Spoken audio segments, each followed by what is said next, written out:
दोस्तों नमस्कार, हिंदी की बिंदी चैनल पर आप सबका स्वागत है। मैं हूं डॉक्टर प्रदीप प्रसन्न और आप भी प्रसन्न होंगे ऐसा मुझे विश्वास है। तो आइए आज हिंदी व्याकरण, हिंदी भाषा, हिंदी साहित्य में कुछ नई बातें सीखते हैं।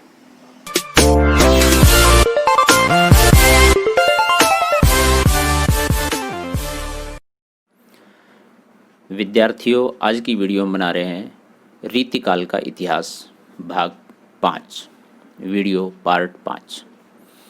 इससे पूर्व में हम 4 वीडियो रीतिकाल के इतिहास को लेकर के बना चुके हैं और ये है अगली 5वीं वीडियो।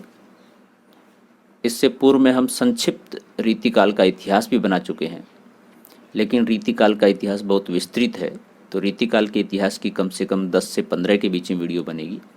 रीतिकाल को सही तरीके से पूर्ण रूप से जानने के लिए ये सभी वीडियो देखनी अनिवार्य है। आइए तो शुरू करते हैं। तो अगले कवि हैं गंजन।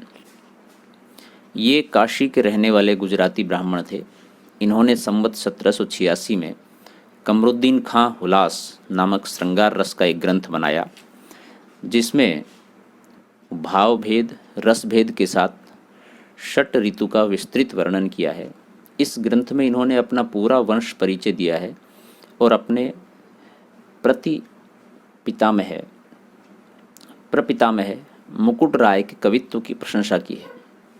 कमरुद्दीन खां दिल्ली के बादशाह के वजीर थे और भाषा काव्य के अच्छे प्रेमी थे। इनकी प्रशंसा गंजन ने खूब जी खोलकर की है, जिससे जान पड़ता है उनके द्वारा कवि का बड़ा अच्छा सम्मान हुआ है। उपयुक्त ग्रंथ एक अमीर को खुश करने के लिए लिखा गया है। इससे ऋतु वर्णन के अंतर्गत उसमें अमीरी, शोक और आराम के बहुत से सामान गिनाए गए हैं। इस बात में ये ग्वाल कवि से मिलते जुलते हैं। इस पुस्तक में सच्ची भावुकता और प्रकृति रंजन की शक्ति बहुत अल्प है। भाषा भी शिष्ट और प्रांजल नहीं। एक कवित्व नीचे दिया जाता है।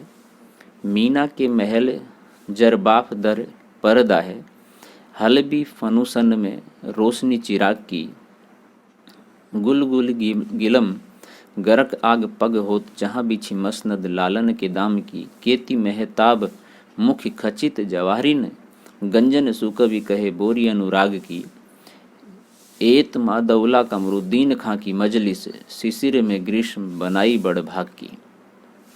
अगले कवि हैं अली मुहिब खां, प्रीतम नाम से जाने जाते थे।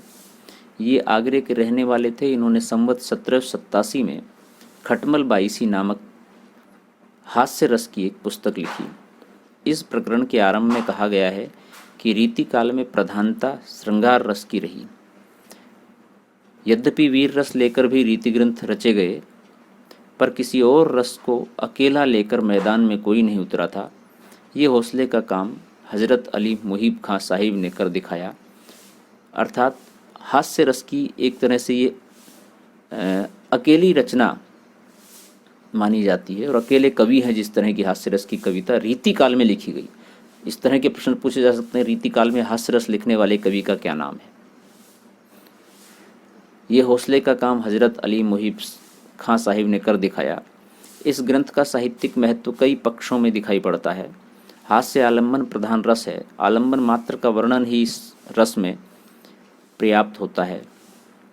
इस बात का स्मरण रखते हुए जब हम अपने साहित्य क्षेत्र में हास्य के आलंबनों की परंपरा की जांच करते हैं, तब एक प्रकार की बंधी रूढ़ी सी पाते हैं। संस्कृत के नाटकों में खाऊपन और पेट की दिल लगी बहुत कुछ बंधी सी चली आ रही है। भाषा साहित्य में कंजूसों की बारी आई।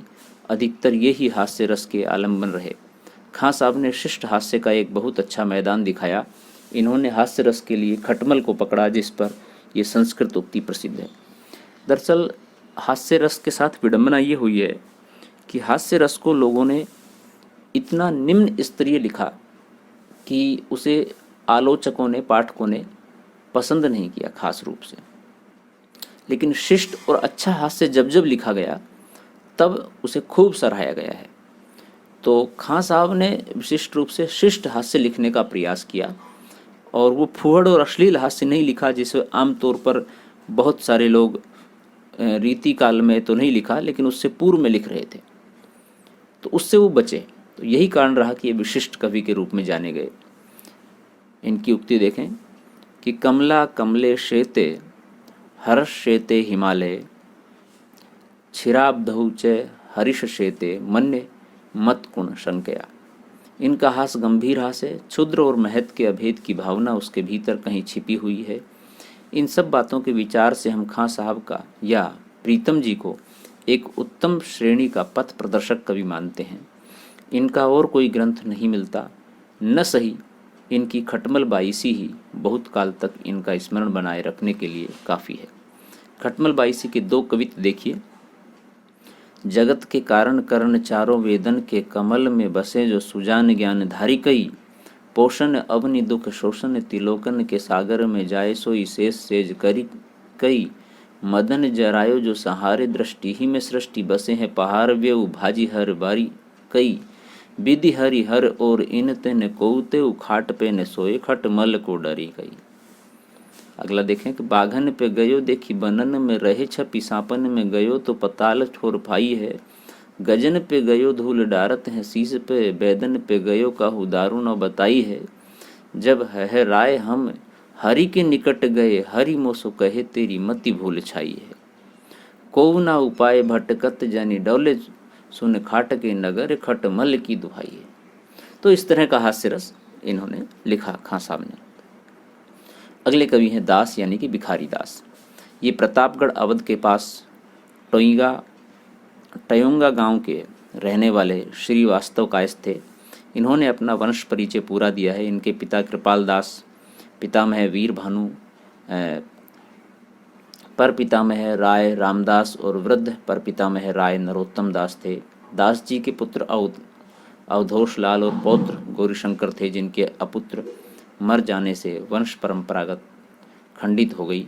दास जी के इतने ग्रंथों का पता लग चुका है। निम्न ग्रंथों का रस सारांश संवत 1799, छंदारणव पिंगल संवत 1799, काव्य निर्णय संवत 1803, श्रृंगार निर्णय संवत 1807, नाम प्रकाश कोश 1795, विष्णु पुराण भाषा दोहे चौपाई में, छंद प्रकाश शतरंज शतिका, अमर प्रकाश संस्कृत अमरकोश भाषा पद में। काव्य निर्णय में दास जी ने प्रतापगढ़ के सोमवंशी राजा पृथ्वी सिंह के भाई बाबू हिंदूपति सिंह को अपना आश्रयदाता लिखा है। राजा पृथ्वीपति संवत 1791 में गद्दी पर बैठे थे और 1807 में दिल्ली के वजीर सफदरजंग द्वारा छल से मारे गए थे। ऐसा जान पड़ता है कि संवत 1807 के बाद इन्होंने कोई ग्रंथ नहीं लिखा, अतः इनका कविता काल संवत 1785 से लेकर संवत 1807 तक माना जा सकता है। काव्यांगों के निरूपण में दास जी को सर्वप्रधान स्थान दिया जाता है, क्योंकि उन्होंने छंद रस अलंकार रीति गुण दोष शब्द शक्ति आदि सब विषयों का औरों से अधिक विस्तृत प्रतिपादन किया है। आमतौर पर बहुत सारे लक्षण ग्रंथ लिखने वाले कवियों ने, आचार्यों ने कोई एक दो चीज़ को पकड़कर, यानी कि या तो छंद को लेकर के, या अलंकार को लेकर के, या रस को लेकर के, या रीति को लेकर के, या गुण को लेकर के, इनमें से किसी एक या दो विषय को लेकर के अपनी बात कहने की कोशिश की है। लेकिन दूसरे लोगों से इन कवि की, दास जी की खास बात यह है कि इन्होंने इन सभी क्षेत्रों के ऊपर अपनी कलम चलाई है। इन सभी को लेकर के अलंकार लक्षण ग्रंथ लिखे हैं। श्रीपति से इन्होंने बहुत कुछ लिया है। इनकी विषय प्रतिपादन शैली उत्तम है और आलोचन शक्ति भी इनमें कुछ पाई जाती है। जैसे हिंदी काव्य क्षेत्र में इन्हें परकिया के प्रेम की प्रचुरता दिखाई पड़ी, जो रस की दृष्टि से रसाभास के अंतर्गत आता है। बहुत से स्थलों पर तो राधा कृष्ण का नाम आने से देव काव्य का आरोप हो जाता है और दोष का कुछ परिहार हो जाता है, पर सर्वत्र वैसा नहीं होता। इससे दास जी ने स्वीकिया का लक्षण ही कुछ अधिक व्यापक करना चाहा और कहा, श्री माननी के भोन में भोग्य भामिनी और तिन्हों को सुकियाए में गने सुकवि सिरमोर। पर यह कोई बड़े महत्व की उद्भावना नहीं कही जा सकती। जो लोग दास जी के 10 और हावों के नाम लेने पर चौंके हैं, उन्हें जानना चाहिए कि साहित्य दर्पण में नायिकाओं के स्वभाव अलंकार 18 कहे गए हैं। लीला विलास विचिता विवोक किल किंचित मोटाइता कुट्टमित्ता विभ्रम ललित विहृत मद तपन मोग्ध विक्षेप कुतूहल हसित चकित और केली। इनमें से अंतिम 8 को लेकर यदि दास जी ने भाषा में प्रचलित 10 हावों में जोड़ दिया तो क्या नई बात की। यह चौंकना तब बना रहेगा जब तक हिंदी में संस्कृत के मुख्य सिद्धांत ग्रंथों के सब विषयों का यथावत समावेश न हो जाएगा और साहित्य शास्त्र का सम्यक अध्ययन न होगा। दरअसल इस बात को ऐसे समझें कि मूलतः संस्कृत साहित्य, संस्कृत व्याकरण जो है वो प्रमुख रूप से प्रभावी रहा है प्रारंभ से ही, और हिंदी का प्रचलन तो बाद में शुरू हुआ है। भाषाओं की यदि बात करें तो आप जानते हैं कि सबसे पहले संस्कृत भाषा थी और संस्कृत में भी पहले अलौकिक भाषा, फिर लौकिक भाषा आई, और धीरे धीरे व्यवहारगत संस्कृत पहले बोली जाती थी, जैसे आज हम और आप हिंदी बोल रहे हैं। संस्कृत के बाद धीरे धीरे आप जानते हैं फिर प्राकृत आई, फिर पाली आई, उसके बाद फिर अपभ्रंश आई, उसके बाद अपभ्रंश को हिंदी के रूप में स्वीकृति मिलने लगी, लेकिन पूर्णतः हिंदी नहीं आई। जो आज हम बोलते हैं वो हिंदी दूसरे रूप में है।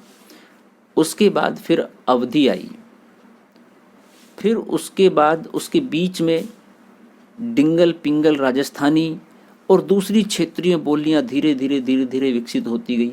ये साहित्य रचना की बात कर रहे हैं हम। हाँ, ये बोलियां भाषाएं तो थी, अलग अलग क्षेत्रों में बोली, लेकिन साहित्य किस तरह से किन किन में लिखा गया।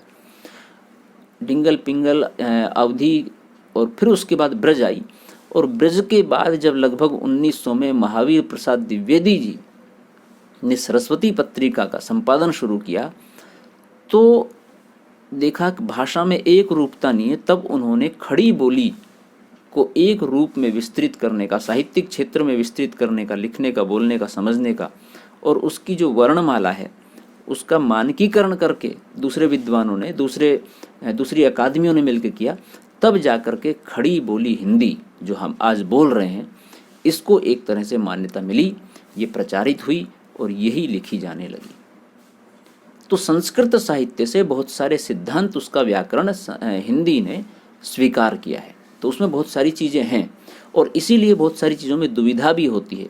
तो और दूसरी बात, संस्कृत साहित्य का सिद्धांत, संस्कृत व्याकरण का जो सिद्धांत है या संस्कृत व्याकरण जो है वो बहुत पुख्ता है, मजबूत है, उसमें लचीलापन नहीं है। हिंदी में बड़ा लचीलापन है बहुत सारी जगह पर कि इसकी जगह ये हो सकता है, उसकी जगह वो हो सकता है, लेकिन संस्कृत में ऐसा नहीं है। जिसकी जगह वो है तो वही रहेगा, उसकी जगह कुछ अन्य नहीं है। तो ये खास बात है, इसको ऐसे समझें। अतः दास जी के आचार्यत्व के संबंध में भी हमारा यही कथन है कि जो देव आदि के विषय में यद्यपि इस क्षेत्र में औरों को देखते दास जी ने अधिक काम किया है, पर सच्चे आचार्य का पूरा रूप इन्हें भी प्राप्त नहीं हो सका है। परिस्थिति से ये भी लाचार थे। इनके लक्षण भी व्याख्या के बिना अपर्याप्त और कहीं कहीं भ्रामक हैं, और उदाहरण भी कुछ स्थलों पर अशुद्ध हैं। जैसे उपादान लक्षणा लीजिए, इसका लक्षण भी गड़बड़ है और उसी के अनुरूप उदाहरण भी अशुद्ध है। अतः दास जी भी औरों के समान वस्तुतः कवि के रूप में ही हमारे सामने आते हैं। दास जी ने साहित्यिक और परिमार्जित भाषा का व्यवहार किया है। श्रृंगार ही उस समय का मुख्य विषय रहा है, अतः इन्होंने भी उसका वर्णन विस्तार देव की तरह बढ़ाया है। देव ने भिन्न भिन्न देशों और जातियों की स्त्रियों के वर्णन के लिए जाति विलास लिखा, जिसमें नाइन धोबिन सब आ गई, पर दास जी ने रसाभाव के डर से या मर्यादा के ध्यान से इनको आलम्बन के रूप में न रखकर दूती के रूप में रखा। आलम्बन क्या है, ये हम जब आपको रस पढ़ाएंगे तो आप समझ पाएंगे बेहतर तरीके से आलम्बन किसे कहते हैं। और निश्चित रूप से हम ये रीति काल का, और इसके बाद 2-3 टॉपिक बनेंगे। रीति एक अलग चीज़ है, और उसके बाद काव्य के गुण, काव्य के दोष, फिर उसमें रस भी आएगा। तो रस पढ़ाएंगे तब आप समझ पाएंगे आलम्बन और उद्दीपन ये भाव होते हैं। इनके रस सारांश में नाइन, नटिन, धोबिन, कुम्हारिन, बरिन सब प्रकार की दूतियाँ मौजूद हैं। इनमें देव की अपेक्षा अधिक रस विवेक था। इनका श्रृंगार निर्णय अपने ढंग का अनूठा काव्य है। उदाहरण मनोहर और सरस है। भाषा में शब्दाडंबर नहीं है, न ये शब्द चमत्कार पर टूटे हैं, न दूर की सूझ के लिए व्याकुल हुए हैं। इनकी रचना कला पक्ष में संयत और भाव पक्ष में रंजन कारिणी है। विशुद्ध काव्य के अतिरिक्त इन्होंने नीति की सूक्तियाँ भी बहुत सी कही हैं, जिनमें उक्ति वैचित्र्य अपेक्षित होता है। देव किसी ऊंची आकांक्षा या कल्पना जिस प्रकार इनमें कम पाई जाती है, उसी प्रकार उनकी सी असफलता भी कहीं नहीं मिलती। जिस बात को ये जिस ढंग से चाहे वह ढंग बहुत विलक्षण न हो, कहना चाहते थे उस बात को उस ढंग से कहने की पूरी सामर्थ्य इनमें थी, अर्थात भाषा पर जबरदस्त पकड़ थी।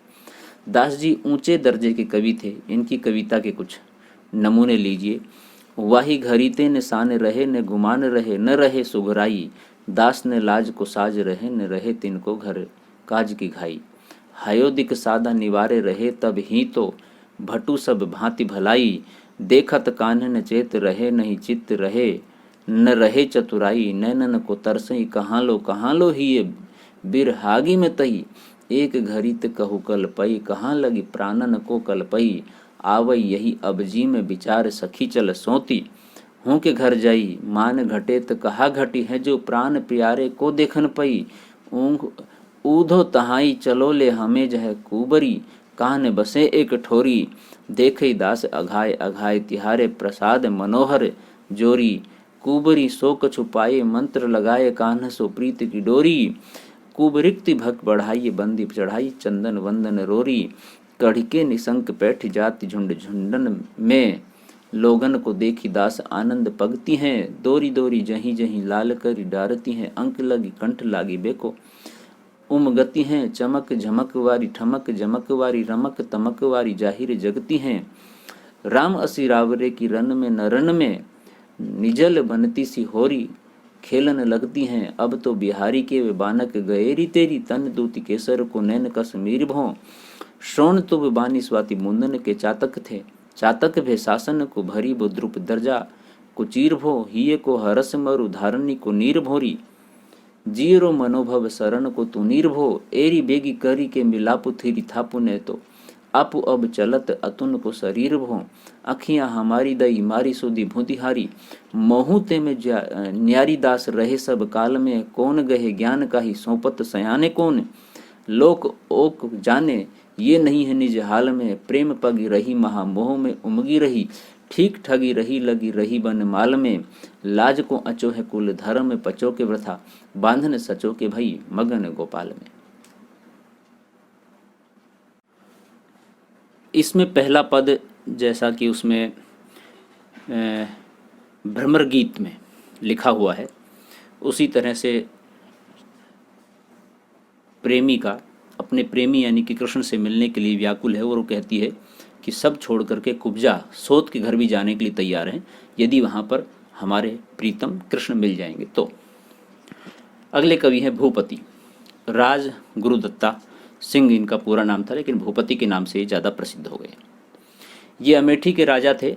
इन्होंने संवत 1791 में श्रृंगार के दोहों की एक सतसई बनाई। उदयनाथ कविंद्र इनके यहाँ बहुत दिनों तक रहे।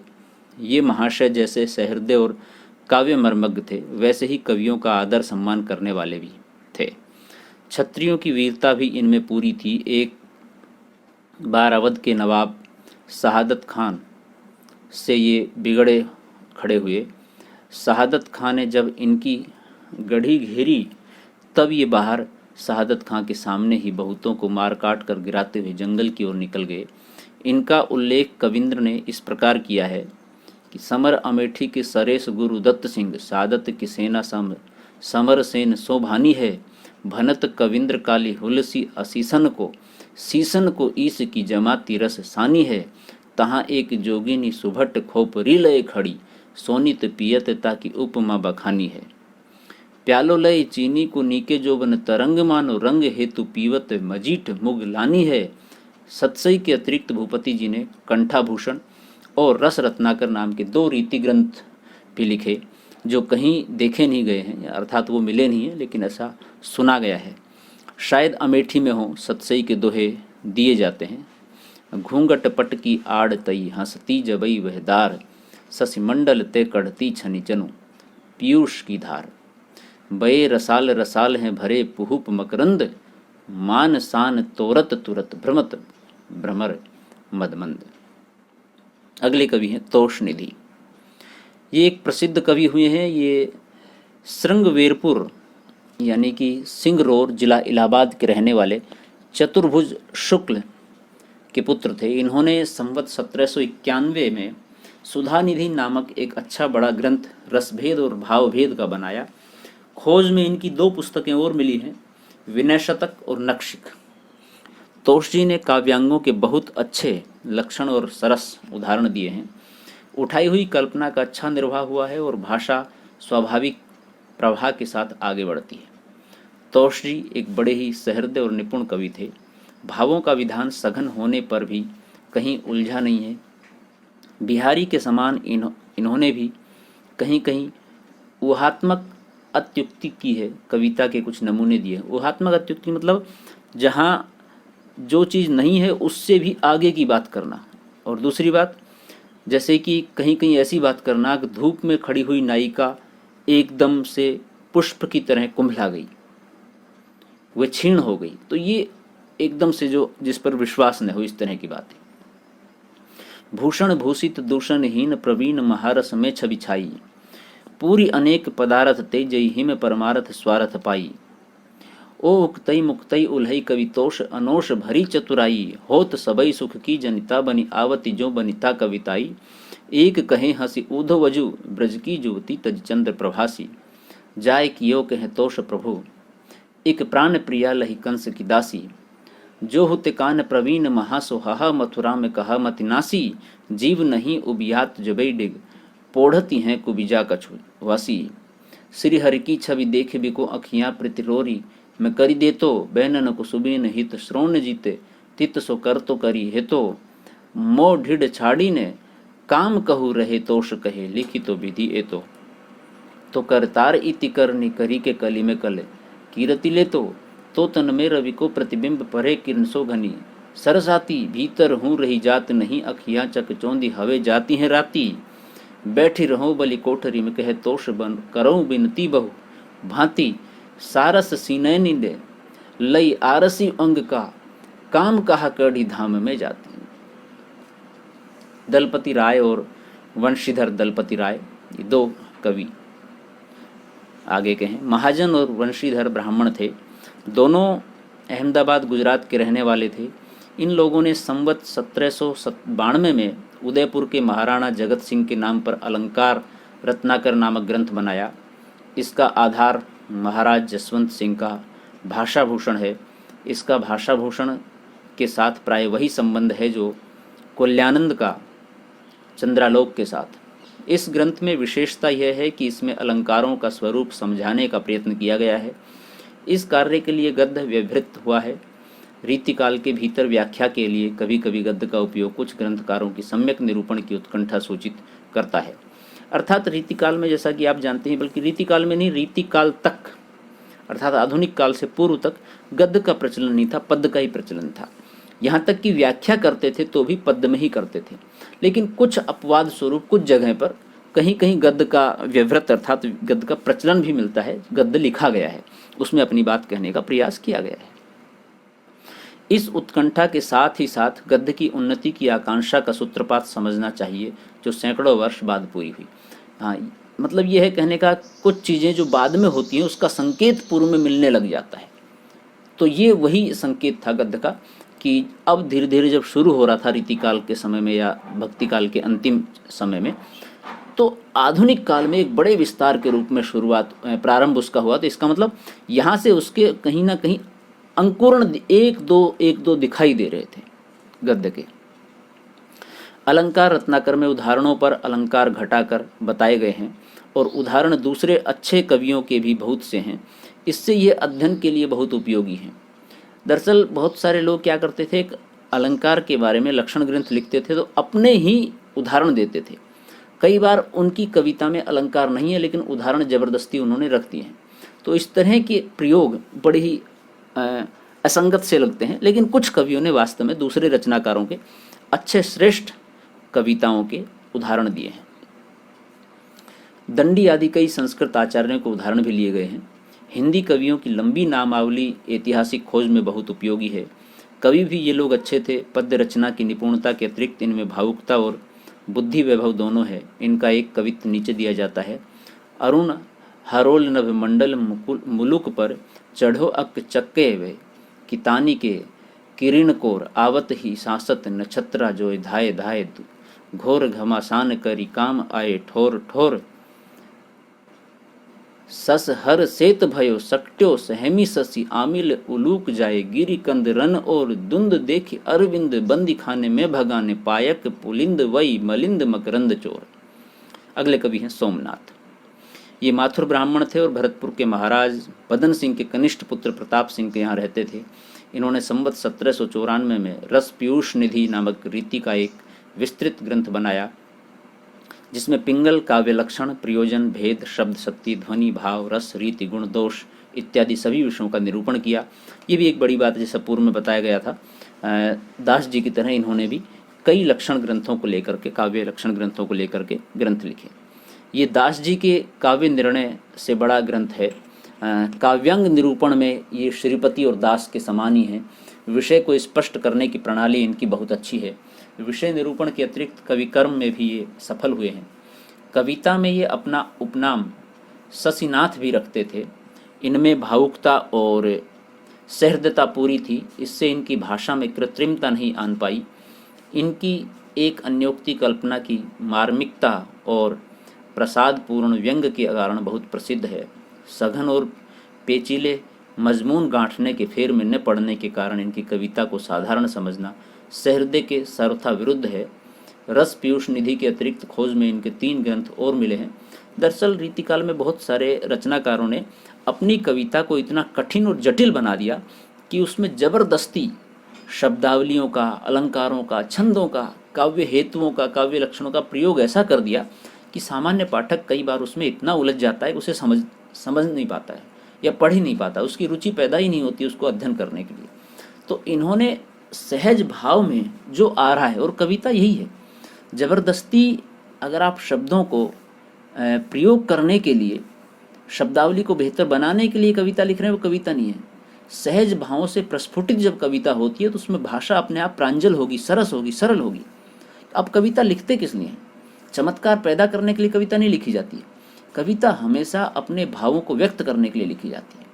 अपने भावों को व्यक्त करने के लिए कोई कहानी का सहारा ले सकता है, कोई लेख का सहारा, कोई दूसरे माध्यम का सहारा ले सकता है। तो ठीक ऐसी कविता भी है, चूँकि उसमें एक लेखन की कला है, भावों को सही तरीके से शब्दों के माध्यम से प्रस्तुत करने का एक कौशल है, तो वह कविता है।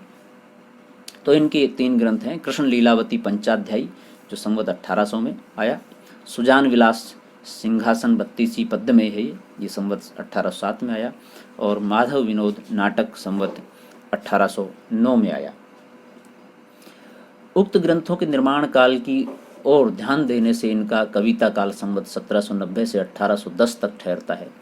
रीति ग्रंथ और मुक्तक रचना के सिवा इस सत कवि ने प्रबंध काव्य की ओर भी ध्यान दिया। सिंहासन 32 के अनुवाद को यदि हम काव्य न माने तो कम से कम पद्य प्रबंध अवश्य ही कहना पड़ेगा। माधव विनोद नाटक शायद मालती माधव के आधार पर लिखा हुआ प्रेम प्रबंध है। पहले कहा जा चुका है, कल्पित कथा लिखने की प्रथा हिंदी के कवियों में प्राय नहीं के बराबर रही है। जहांगीर के समय में संवत 1673 में बना पोहकर कवि का रस रत्न अब तक नाम लेने योग्य कल्पित प्रबंध काव्य था।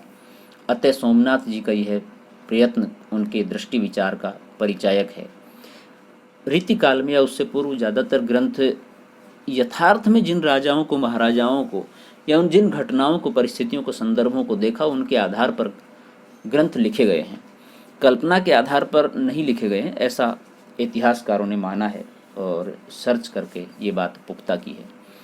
नीचे सोमनाथ जी की कुछ कविताएं दी जाती हैं। दिस विदिशन पे उमड़ी मढ़ी लीनो नभ, छाड़ी दीनी धुरवा जवा से जूथ, जरीगे डहे डहे बहे द्रुम रंचक हवा के गुण, कहूँ कहूँ मोरबा पुकारी मोद भरीगे, रही गई चातक जहाँ के तहाँ देखत ही, सोमनाथ कहे बूंदा बूंदी हुन करीगे, शोर भयो घोर चारों ओर मही, मंडल में आए घन आए के उघरीगे, प्रीति नई नित कीजत है, सब छो छल की बतरानी परी है, सीखी डिठाई कहाँ शशिनाथ, हमें दिन द्वेकते जानी परी है, और कहा लहिए सजनी कठनाई गरे तय अति, आनी परी है मानत है बरजों ने, कछु अब ऐसी सुजान ही बानी परी है, झमकतु बदन मतंग कुंभ उतंग अंगवर, बंदन बलित भुषुंड कुंड लित सुंड सिद्धिधार, कंचन मानिनीय मुकुट जग मग सुघर शीस पर, लोचन तीनी विशाल चार भुज धयावत सुर नर, शशिनाथ नंद स्वच्छंद नित्य कोटि विघन छर, छंदहर जय बुद्धि विलंद अमंद दुति इंदुभाल आनंद कर। अगले कवि हैं रसलीन, बड़े ही प्रसिद्ध कवि रहे हैं ये रीतिकाल के, और इनकी कविता बड़ी ही रस्म रही है नाम के अनुरूप। इनका नाम सैयद गुलाम नबी था। ये प्रसिद्ध बिलग्राम जिला हरदोई के रहने वाले थे उत्तर प्रदेश में, जहाँ अच्छे अच्छे विद्वान मुसलमान होते आए हैं। अपने नाम के आगे बिलग्रामी लगाना एक बड़े सम्मान की बात यहाँ के लोग समझते हैं। गुलाम नबी ने अपने पिता का नाम बाकर लिखा है। इन्होंने अपनी प्रसिद्ध पुस्तक अंग दर्पण संवत 1794 में जो लिखी गई, उसमें अंगों का उपमा उत्प्रेक्षा से युक्त चमत्कारपूर्ण वर्णन किया गया है। सूक्तियों के चमत्कार के लिए यह ग्रंथ काव्य रसिकों में बराबर विख्यात चला आया है। ये प्रसिद्ध दोहा, जिसे जन साधारण बिहारी का समझा करता है, अंग दर्पण का है, रसलीन का है। अम ये हलाहल मद भरे सेत श्याम रतनार, जियत मरत झुक झुकी परत जेहि चितवत एक बार। अंग दर्पण के अतिरिक्त रसलीन जी ने संवत 1798 में रस प्रबोध नामक रस निरूपण का ग्रंथ दोहों में बनाया। इसमें 1155 दोहे हैं और रस, भाव, नायिका भेद, षट ऋतु, 12 मासा आदि अनेक प्रसंगों का वर्णन किया गया है। रस विषय का अपने ढंग का ये छोटा सा अच्छा ग्रंथ है। रसलीन ने स्वयं कहा कि इस छोटे से ग्रंथ को पढ़ लेने पर रस का विषय जानने के लिए और ग्रंथ की आवश्यकता न रहेगी, अन्य ग्रंथ पढ़ने की आवश्यकता नहीं रस को जानने के लिए। पर यह ग्रंथ अंग दर्पण के लिए ऐसा प्रसिद्ध न हुआ। रसलीन ने अपने को दोहों की रचना तक ही रखा, जिनमें पदावली की गति द्वारा नाद सौंदर्य का अवकाश बहुत ही कम रहता है, अतः चमत्कार और उक्ति वैचित्र्य की ओर इन्होंने अधिक ध्यान नहीं दिया। नीचे इनके कुछ दोहे दिए जाते हैं।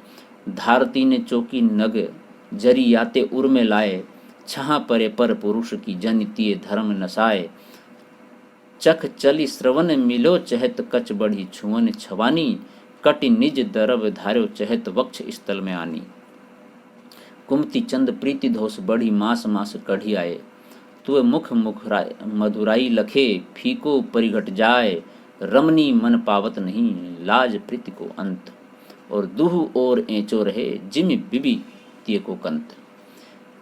तिये सैसव जोबन मिले भेद न जान्यो जात, और प्रात समय निशिधोष के दुवौ भाव दर्शात। तो विद्यार्थियों, ये रीतिकाल पार्ट 5 का वीडियो यहीं संपन्न होता है। अगला वीडियो रीतिकाल भाग 6 को लेकर के हम जल्द प्रस्तुत होंगे। वीडियो आपने पूरी देखी, इसके लिए आपका बहुत बहुत धन्यवाद। आशा करते हैं वीडियो आपको पसंद आई होगी। रीतिकाल भाग 5 में दी हुई जानकारी आपके लिए लाभप्रद होगी और निश्चित रूप से आप समझ रहे होंगे। यदि आपको वीडियो पसंद आई हो तो इसे लाइक ज़रूर करें, और यदि वीडियो अच्छी लगी हो तो कमेंट्स के माध्यम से हमें बताएं। और यदि वीडियो आपको अच्छी नहीं लगी है और किसी प्रकार की दुविधा आपको हो रही है इसको समझने में, किसी शब्द को लेकर के, किसी पंक्ति को लेकर के, किसी कवि को लेकर के आपके मन में कोई सवाल है, कोई जिज्ञासा है, तो आप कमेंट्स के माध्यम से हमें बताएं, हम उसका समाधान करने की कोशिश करेंगे। हमारी अन्य सभी वीडियो को देखने के लिए आप चैनल को सब्सक्राइब कर लें, ताकि समय समय पर आपको जल्दी से जल्दी हमारी वीडियो या आपके विषय से संबंधित वीडियो मिल सके और पहुंच सके आप तक। और यदि आपके कोई अन्य सहपाठी हैं, उन तक भी ये वीडियो साझा करें, उन्हें भी सुझाव दें कि आप पढ़ें और अध्ययन करें। लॉकडाउन की स्थिति में अभी तकनीक के माध्यम से, ये दूरस्थ शिक्षा पद्धति के माध्यम से हम पढ़ा सकते हैं, यही एक विकल्प है। तो अतः इसका आप लाभ उठाएं और आप घर पर रहें, सुरक्षित रहें, अपने आप को सुरक्षित रखें और देश को सुरक्षित रखें। शुक्रिया, नमस्कार।